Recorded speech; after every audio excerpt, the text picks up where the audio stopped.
বলো good morning. Good morning সবাইকে। আমি আজকে স্কুল যাব।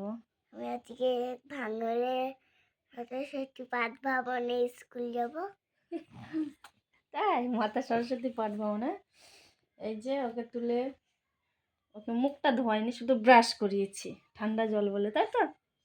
আর এই যে ওর খাবার রেডি করে নিয়ে এসেছি, জল আর এই খাবার, কারণ এটাতে রান্না করেছে ওই জন্য এইভাবেই নিয়ে এসেছি। আর এটা আমি হরলিক্স আর বিস্কুট নিয়ে এসেছি, এটা আমি খাবো, ওটা ও খাবে।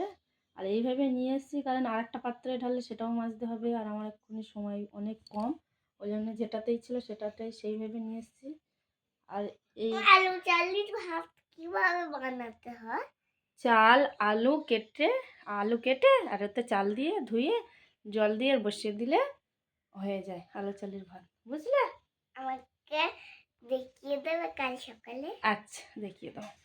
আমি রেডি হয়ে গেছি, দেখতে পাচ্ছ। আর ওকে এবার স্নান করে রেডি করবো। তার আগে এই যে আমি খাবো।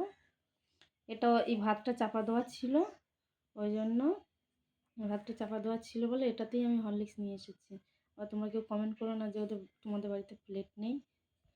দেখতে পাচ্ছ এই হরলিক্স আর এই যে ওর খাবারটা, ওই যে জল নিয়ে এসছে।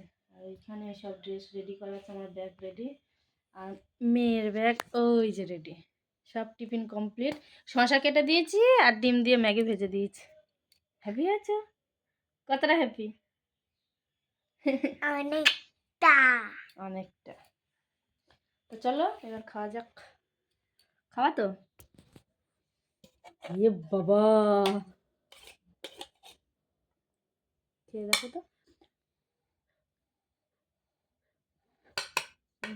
কার্টুন দেবো তো, ওর ভিডিওটা বন্ধ করে কার্টুন দেবো। আচ্ছা এটা নিয়ে আগে খেয়ে নাও। ওই ওকে খাবার ওই গালে দিলেই প্রথমে ওরকম করে। ও আচ্ছা না, এটা না দিচ্ছি বাবা। কার্টুন দেই, ঠিক আছে? আমিও খেয়ে নিই আর ওকে।